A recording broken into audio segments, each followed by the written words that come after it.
जब कोई उपासक नाम के बल से पाप करने लगता है, ये तो ध्यान दीजिए कि नाम में सर्व पाप नाशक शक्ति विराजमान है। त्रिभुवन में कोई भी ऐसा पापी नहीं है जो पवित्र होकर भगवत प्राप्ति न कर सके। इस शब्द को लिख लो, क्योंकि बहुत लोग ये प्रश्न करते हैं आकर कि हमसे ऐसे पाप हो गए कि हमारी भी पाप मोचन हो जाएगा, भगवत प्राप्ति हो जाएगी, पक्का हो जाएगी। पर शर्त है, अब लो निशानी अपना, आज तक की आप नहीं करूंगा, ये शर्त होती है इसमें। अगर फिर तो प्लस हो जाएगा पीछे से, और अगर नहीं तो सब भस्म हो जाएगा।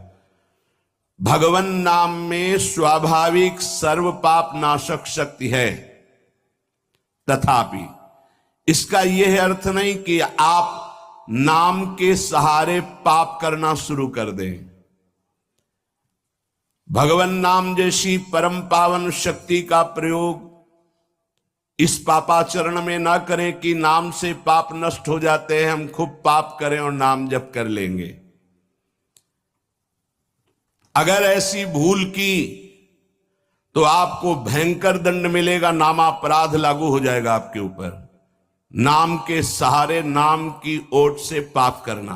आप नाम स्मरण का व्रत लिए हैं और नाम महिमा सुनी है कि सर्व पाप नाशक है, और आप उत्साहित होकर नवीन नवीन पाप करते हैं और फिर नाम के द्वारा उसे भस्म करना चाहते हैं, तो नहीं होगा। अभी तक जो हुआ और अनजाने में चूक हो जाए उसके लिए कोई प्रायश्चित अलग से करने की जरूरत नहीं, नाम तुम्हारे उस पाप को भस्म कर देगा।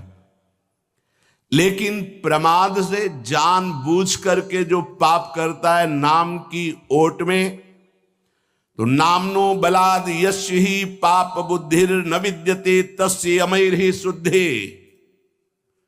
ऐसे की शुद्धि यमराज नरक में ले जाकर करते हैं नाम जापक की। कौन नाम जापक? जो नाम के सहारे नवीन नवीन पाप कर रहा है, कि खूब पाप कर लेते हैं और शाम के माला दो माला जप लेंगे, एक नाम इतनी सामर्थ्य रखता है कि सब पाप भस्म हो जाएंगे। बोले नामनो बलाद यस्य ही पाप बुद्धिर, जो नाम के बल से पाप करता है तो न विद्यते तस्य यमैर ही शुद्धि, वो शुद्ध नहीं हो सकता, उसकी शुद्धि यमराज करेंगे नरक में ले जाकर के। जे नर नाम प्रताप बल करत पाप नित आप, वज्रलेप होए जाए ते अमित सुदुष्कर पाप। जो नाम के सहारे से पाप करते हैं वज्र के समान पाप हो जाते हैं और उसका नाश करते हैं। किसका? जो नाम के सहारे से पाप करता है। इसलिए प्रार्थना है कि भगवान नाम का प्रयोग भगवत प्राप्ति के लिए अभी तक जो हुआ, सावधान, पाप सब नष्ट हो जाएंगे। लेकिन महिमा सुनी और नाम का प्रयोग करके फिर पाप, तो ये वज्र का लेप हो जाएगा। ये तो सावधानी की बात कही। आगे बात कर रहे हैं कि नाम जप से समस्त सद्गुण आपके हृदय में स्थापित हो जाएंगे। नाम स्मरण की प्रारंभिक दशा में, बहुत ध्यान से सुनिएगा, बहुत बड़े महापुरुषों के अनुभव की बातें हैं। जो ही हम नाम जब प्रारंभ करते हैं तो नाम जब अंदर जाकर के जागृति करता है। किसकी? सोए हुए पाप प्रवृत्तियों की। उठ और भाग यहां से, अब तू इस हृदय में नहीं रह सकता, क्योंकि ये हृदय मेरा अधिकार। अब अविद्या के प्रभाव से अनंत जन्मों में जितने दुर्गुण दुराचार कुसंस्कार हुए हैं, ध्यान दीजिएगा, बहुत प्रश्न होते हैं इस विषय में, सीधा उसका सरल भाव से समझाते हुए उत्तर है। इस बात के तो सैकड़ों प्रश्न होते हैं। जब कोई साधक नाम जब प्रारंभ करता है, नाम जाकर के अंदर ज्ञान जागृति नहीं करता, प्रारंभ में सुप्त वासना प्रवृत्तियां जो छुपी उनको जागृत करता है। उठ और भाग यहां से। अब वो कुसंस्कार, दुर्गुण, दुराचार दल के दल वहां हैं अंतःकरण में। जैसे जैसे साधक नाम जब बढ़ाता है वैसे वो अपने बल के साथ प्रकट होते हैं। परमार्थ का साधक यदि सत्संगी नहीं हुआ तो वो समझता है कि ये तो बहुत बड़ा विघ्न सामने उपस्थित हो गया, हृदय जल रहा है और पाप वासनाएं इतनी बढ़ती जा रही। साधक में प्रारंभ में इनका परिचय ना होने के कारण वो पराजित होने लगता है कि अब तो बहुत गंदी बातें आ रही हैं, भजन रोक दो। अतएव साधक घबराए नहीं, इन विकारों के अधीन न हो, नाम जप रूपी परम साधन छोड़े नहीं। बिल्कुल मंगलमयी बात समझ लो, ये बात कई बार हो चुकी है, पर जो लिखा हुआ है उसे सुनोगे तो ज्यादा विश्वास हो सकता है, वैसे लगेगा ये अपने मन से कहते हैं।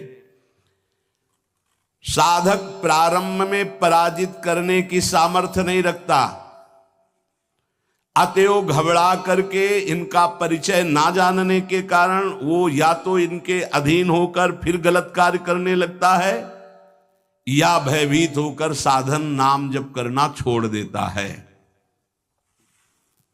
किंतु यदि गुरु कृपा पात्र साधक प्रभु के नाम की वास्तविक महिमा जो सुन चुका है, ऐसा अवसर जब आता है कि हृदय में बड़ी गंदी बातें, बड़ा प्रपंच उदय हो रहा है, तो वो समझने लगता है नाम काम कर रहा है, नाम काम कर रहा है। अब हमारा हृदय खाली हो रहा है, ये वासनाएं निकल रही हैं, समस्त हे गुण दुर्गुण दुराचार प्रवृत्तियां नष्ट हो रही हैं। बार बार वही हमने अनंत जन्मों में किया, इसलिए बार बार वही आ रहा है, आ नहीं रहा, वो जा रहा है, हर वृत्ति जा रही। अतएव और नाम उच्चारण बढ़ाए और सत्संग सुने, जिससे हिम्मत बनती जाएगी, घबराओगे नहीं। बड़ा भारी युद्ध है, एक दिन में सब डिलीट नहीं हो जाएंगे, धीरे धीरे सहत सहत बाढ़े भगति गृह तन गुरु हित गार। जिन गुणों से भगवान रीझते हैं, ध्यान देना, एक विकार गया एक गुण आ गया, वो विकार की वृत्ति गई दूसरा गुण आ गया, खाली नहीं रखता। ये बड़े काम की बात है।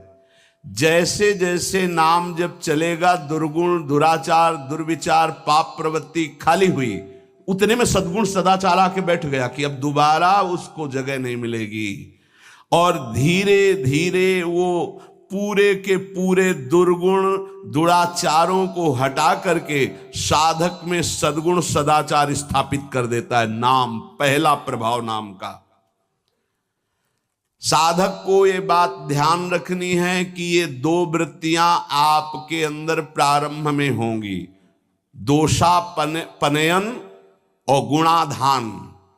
दोषापनयन, जो दोष वृत्तियां हैं उनको निकलना और उनकी जगह में सद्गुण सदाचार स्थापित करना, ये नाम करेगा। तुम्हें चुप रहना है, राधा राधा राधा राधा राधा राधा।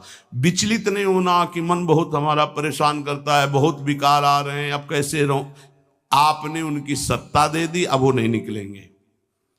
खुशी मनाओ, गंदी बातें निकल रही हैं। पर साधक कैसे खुशी मनावे? वो तो मन में तदात्म में, तो मन में जलन हो रही है और वो निकल रहे हैं, तो वो समझ रहा है आ रहे हैं, और फिर वो उनसे या तो द्वेष कर बैठता है या तो राग। द्वेष कर बैठा, क्यों आ रहे हैं, क्यों ऐसा ऐसा, उनकी सत्ता दृढ़ हो रही, और या फिर उसी आचरणों में लग जाता है, तो रागात्मक या द्वेषात्मक वृत्ति से वो टिक जाते हैं, खाली नहीं हो पाते। इसीलिए लंबा समय निकल जाता है, कोई लाभ उसको समझ में नहीं आता। दोषापनयन और गुणाधान, साधक में ये दो वृत्तियां नाम पैदा करता है। पहला, अंतःकरण के सारे दोषों को भगाना। दूसरा, अंतःकरण में दैवी संपदा के सद्गुण स्थापित करना। तुम्हें नहीं करना, वो नाम कर रहा है, बस तुम चुप रहो। पर यहां चुप रहा नहीं जाता, विचलित हो जाते हैं। जहां असत प्रेरणा हुई तो या तो ऐसी क्रिया कर दी, या वो ऐसे दुखी हो गए, हमारे मन में तो ऐसा आता है वैसा। चुप रहो, ऑपरेशन शुरू है तो मवाद निकलेगा, गंदगी निकलेगी। और जो गंदगी निकलेगी तो फिर अच्छे से वो घाव भर जाएगा। जितना दोष निकल रहा है उतना ही सद्गुण आ रहा है। कितना सुंदर बात है। अगर ये न समझ पाए तो परेशानी पड़ जाएगी। बिल्कुल निश्चिंत रहिए। तुम्हारे अंदर काम, क्रोध, लोभ, जो भी दोष दिखाई दे रहे हैं, आ नहीं रहे, जा रहे हैं, जा रहे हैं। और वो जगह खाली नहीं हो रही, वहां दैवी संपदा भर रही, जिससे भगवान प्रसन्न होते हैं। यदि हम नामोच्चारण के साथ साथ नाम का ध्यान शुरू कर दें तो और जल्दी दिव्य सद्गुण आ जाएंगे। ध्यान दीजिए, यदि हम नाम जपने के साथ साथ नाम का ध्यान शुरू कर दें, ना कभी नाम का ध्यान करें, कभी रूप का ध्यान करें। रूप मानो जैसे बिहारी जी, राधा वल्लभ लाल जी, ये साक्षात विराजमान प्रभु है। इनकी रूप माधुरी देखो, चरणों से शिख तक, शिख से चरणों तक, बार बार ऐसे देखो। अगर वहां नहीं लगता तो बार बार नाम लिखो। अगर ऐसा चिंतन करने लगोगे तो इससे तुम्हारी जलन कम हो जाएगी कि जो तुम्हारा पूरा चिंतन कि हमारे मन में क्या आ रहा, क्या आ रहा, उधर से हटो और वो निकलना शुरू हो जाएंगे। अंतःकरण में भागवतिक सद्गुणों की प्रतिष्ठा होने में देर नहीं लगेगी। किसको? जो नाम जपने के साथ नाम का ध्यान करता है या नाम जपने के साथ रूप का ध्यान करता है। हरिवंश महाप्रभु ने दोनों बातें कही। राधा वल्लभ लाल को हृदय ध्यान और मुख नाम, बहुत जोर का है ये बात। दुर्गुणों, दुराचारों की जो प्रवृत्तियां हैं, बहुत सुंदर सुगम उपाय है उनके निकालने का नाम जप। नाम जप से ही निकलते हैं। सद्गुण, सदाचार, ये खाली हृदय में आकर बैठने लगते हैं। बहुत बढ़िया प्रक्रिया है, बस समझ लो, कोई प्रश्न नहीं रह जाएगा। एक उपासक ने लिखा कि आपने जब से कहा नाम शुरू किया तब से भारी परेशानी हमारे हृदय में है। अब उपास नहीं है तो उसको कैसे बता सकते हैं। अब हमें कोई सहारा नहीं नजर आ रहा है, बहुत जल रहा हूं। बढ़िया है, बहुत बढ़िया काम हो रहा है, मटकी पक रही है, दुर्गुण दुराचार सब भाग रहे हैं, हृदय परिपक्व हो रहा है, इसमें प्रेम रस आने की क्षमता आ रही है। पर सही इसीलिए कहा जाता है चाहे शिव बिरंच सम होई गुरु बिनु भवनिधि। अब नजदीक हो और उसको ये सत्संग सुने और दृष्टि पड़े, सानिध्य तो समझ में आवे। बिना, इसीलिए कहा भजन न होई संग बिनु। अब उसको कैसे कोई समझावे। अब वो मन उसको भयभीत कर दिया। वो नाम अनंत जन्मों के बाद कृपा हुई थी, फिर वो डगमगा गया। पूर्व जीवन में रात दिन विषयों का ही चिंतन होता रहा है। अब उस चिंतन को भगवत चिंतन से संघर्ष करना होगा, लड़ना होगा। अय उपासक, एक तरफ तुम हो, दूसरी तरफ पूरा माया का परिवार है। नाम के प्रभाव से पूरे माया के परिवार पर विजय प्राप्त करना है। जैसे जैसे तुम्हारा भगवत चिंतन अधिक बढ़ेगा तो काम, क्रोध, लोभ, मोह, मद, मत्सर ये पूरा का पूरा अपना प्रभाव दिखा के नष्ट हो जाएंगे। ये पूरे के पूरे नष्ट हो जाएंगे ऐसा शब्द नहीं आया, प्रभाव दिखा के नष्ट हो जाएंगे। जितना इनमें पावर हो पूरा पावर दिखाएंगे तुम्हें परास्त करने के लिए। नाम छोड़ दो, संसार में आ जाओ। पर जो साधक जमा रहता है राधा राधा राधा, अब उनके अनर्थ और दुष्परिणाम और अनिष्ट चिंतन ये सब कुछ छूट गया। नाम से पूर्व पाप भस्म हुए। वर्तमान का जो अनर्थ है, दुष्परिणाम है, अनिष्टकारी चिंतन है, वो छूट गया। अब उसके हृदय में आनंद का प्रादुर्भाव हुआ।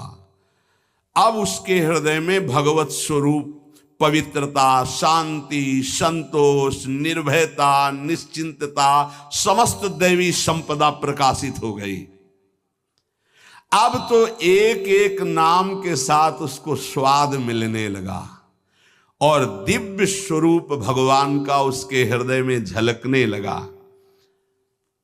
अब भगवान के रूप की प्रतिष्ठा उसके मानस नेत्रों में हो गई। पूरा का पूरा प्रकरण ध्यान से बार बार सुनना। अब उसके हृदय में जो आनंद आया उस आनंद में उसे आत्मस्वरूप का बोध हो जाता है।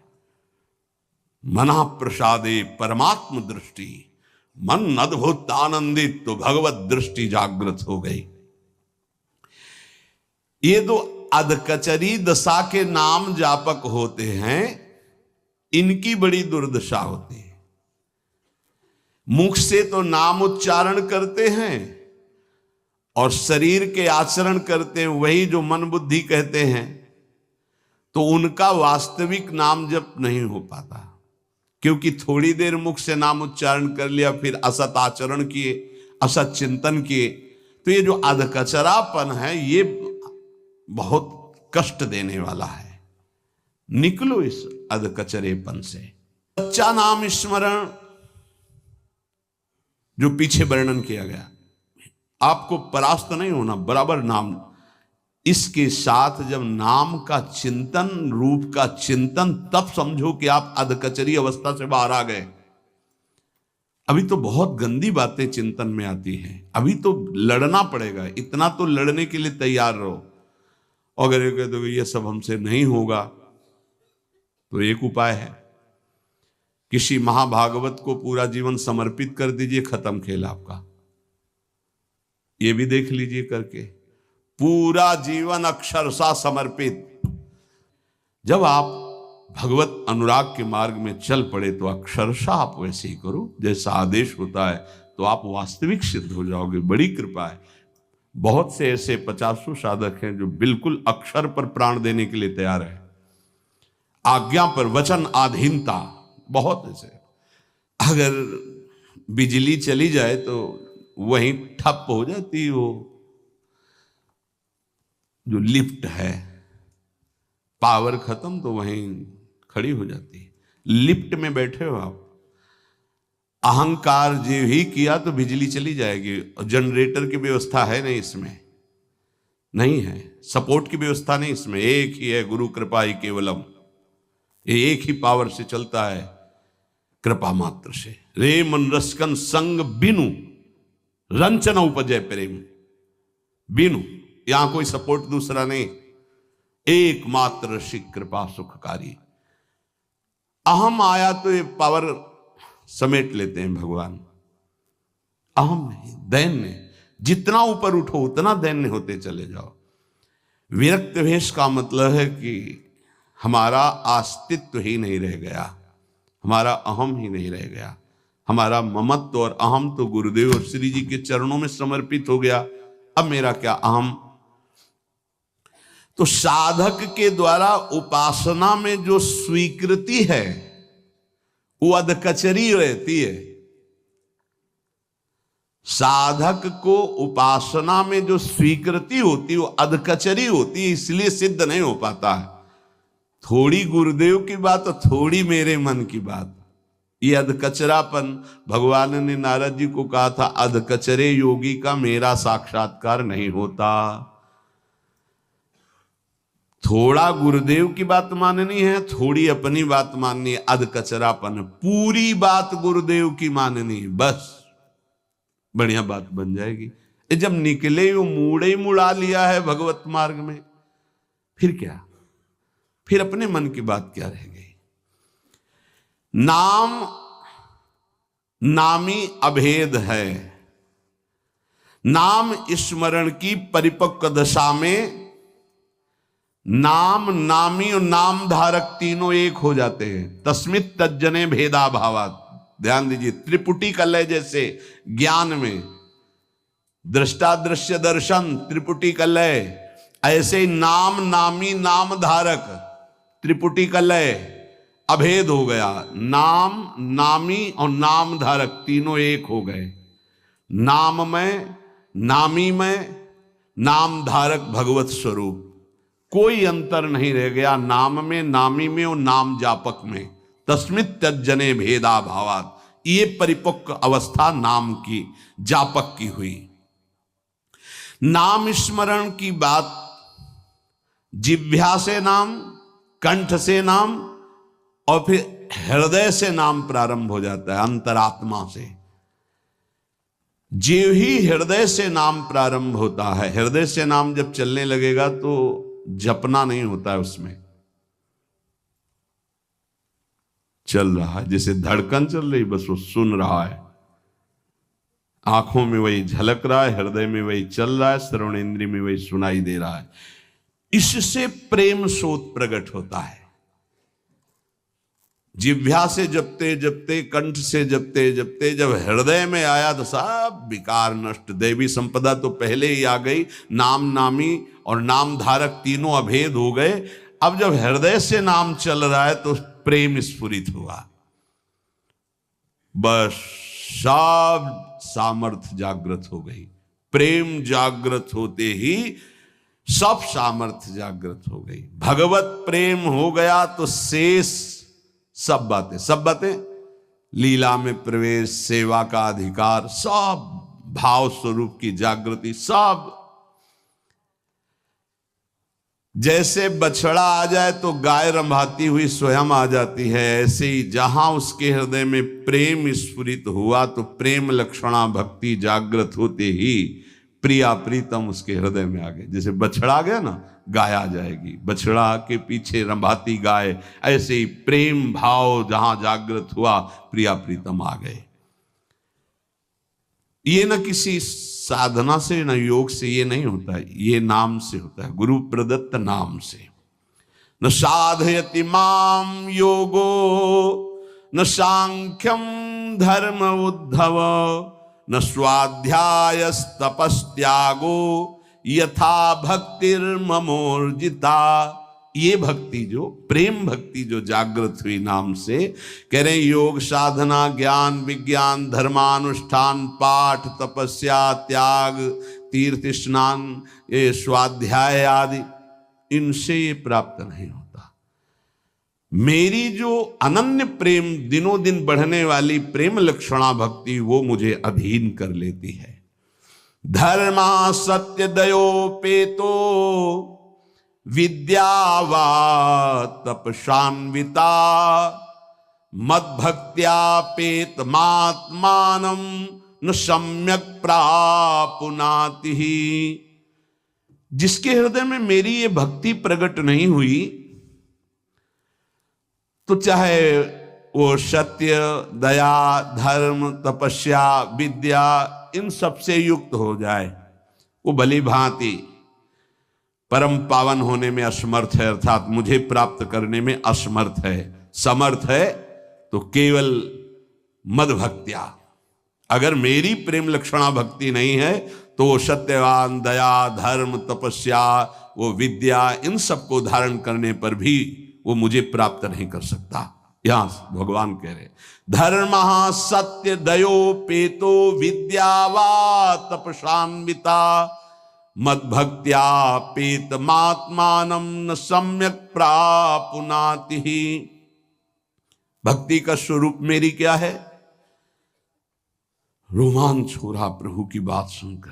एक जैसे ठंडी में से होता है उसे कंप कहते हैं, शरीर कंपायमान हो गया, रोमांच हो रहा, अश्रु बहने लगा, शिथिलता आ गई।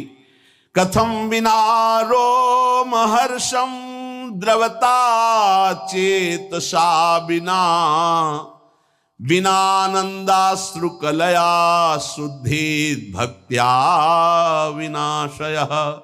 जब तक अनन्य प्रेम भक्ति के कारण शरीर पुलकित नहीं हो जाता, चित्त पिघलकर गदगद नहीं हो जाता, आंखों से प्रेमान आनंद के आंसू नहीं बहने लगते, अंतरंग बहिरंग भक्ति की बाढ़ में डूबने उतराने नहीं लगता, तब तक वो शुद्धि जिसमें मैं प्रकाशित होता हूं संभावना ही नहीं है, चाहे कोई भी साधन कर लो।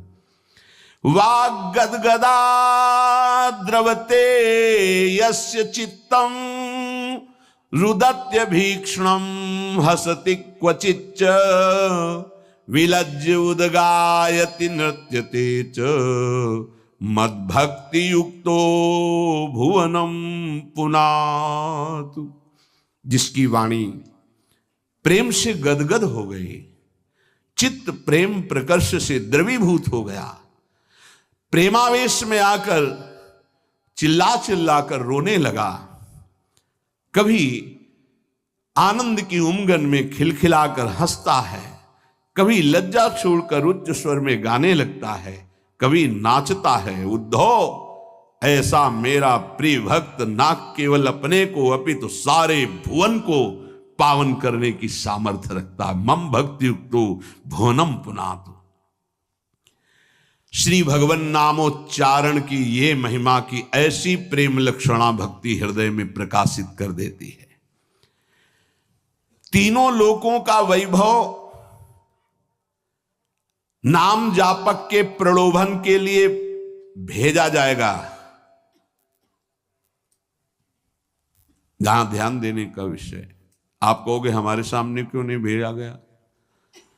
जब यहीं का रुपया तुम्हारे लिए इतना महिमा युक्त हो जाता है कि घंटों भजन छोड़ दोगे, यहीं की खान पान की सामग्री, यहीं का पार्थिव रूप तुम्हें लुभायमान कर सकता है, तो अप्सरा भेजने की या और कोई भेजने की जरूरत काहे की है? ये तो उनके लिए है जो मृत्यु लोक पर विजय प्राप्त कर चुके हैं, तब देवलोक का वैभव आता है। जो देवलोक के वैभव पर भी विजय प्राप्त कर चुके हैं, तब ब्रह्मलोक का वैभव आता है। और ब्रह्मादिक के भोग सब विषम लागत ताई, तब नारायण ब्रजचंद की लगन लगी। और ये सब सामर्थ्य नाम जापक में आ जाती है। तीनों लोकों के वैभव का प्रलोभन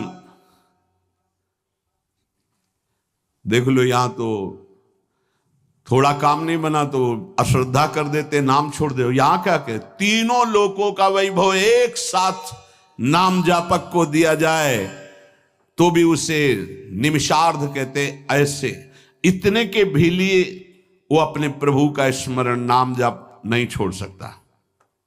ये आई परिपक्व अवस्था। आधा पलक झपकने में जो समय लगता है उतने के लिए भी वो प्रभु को नहीं छोड़ सकता। त्रिभुवन का समस्त प्रलोभन उसको एक साथ दिया जाए तो भी। ये हुई नाम की परिपक्व अवस्था। अब इस स्थिति में उपासक को जो सुख मिलता है, जो पद मिलता है, वो अग्र पूजा का होता है। त्रिभुवन में सबसे ज्यादा परम पूजनी वही नाम जापक महापुरुष होता है। बिस्तरे सब जग बिमल की रति, साधु संगति नाटरे। आप आश्चर्य मानेंगे, ऐसे नाम धारण करने वालों में तदाकार समाधि लगती है नाम की। जैसे श्री रामकृष्ण परमहंस देव जी, महाप्रभु चैतन्य देव जी, बड़े बड़े महापुरुष हुए। तुकाराम जी महाराज, नामदेव जी महाराज, ज्ञानदेव जी महाराज, बड़े बड़े महापुरुष नाम जापक। ये स्त्री पुत्र परिवार घर सब कुछ होते हुए भी कई ऐसे महापुरुष हुए जो ऐसी नाम समाधि में डूबे, किसी की स्मृति नहीं रही, कहीं कोई आसक्ति नहीं रही। ध्यान रहे, सच्ची नाम जापक की वृत्ति में कुछ दुर्लभ नहीं है स्थितियां। ऐसा कोई ना कहे कि ये तो भगवद अवतार हैं इनकी, नहीं, नाम ऐसा ही है। साधारण को असाधारण स्थिति में पहुंचाकर जगत पूज्य अग्र पूजा का अधिकारी बना दे, उसका ये नाम जापक का प्रभाव होता है। पर नाम जापक के अंदर कोई इच्छा नहीं होती कि मैं अग्र पूजा का अधिकारी बनूं। पर सर्वार्पण भावपूर्वक अनन्य शरण नाम की, सर्वार्पण नाम को, अनन्य भाव नाम का, तो ये स्थिति अनायास प्राप्त हो जाती है। उसको कोई उपाय नहीं करना पड़ता। अगर अन्य आश्रय कोई है तो फिर बात नहीं बनेगी। अन्य आश्रयाणाम त्यागो अनन्यता। जो गुरुदेव ने नाम दिया है बस उसी का आश्रय, जो आश्रय गुरुदेव ने पकड़ा है उसी का आश्रय। ए भाई, इस मनुष्य जन्म में एक बार सच्चे नाम उपासक बन जाओ, सच्चे नाम जापक बन जाओ, रंग लग जाएगा। और ये रंग कभी छूटता नहीं, उत्तरोत्तर बढ़ता रहता है। कोई भी प्रतिबंध ऐसा नहीं कि नाम जापक में बाधा पहुंचा सके। हिमालय जैसा विघ्न भी चूर चूर क्षण में हो जाएगा नाम जापक के सामने।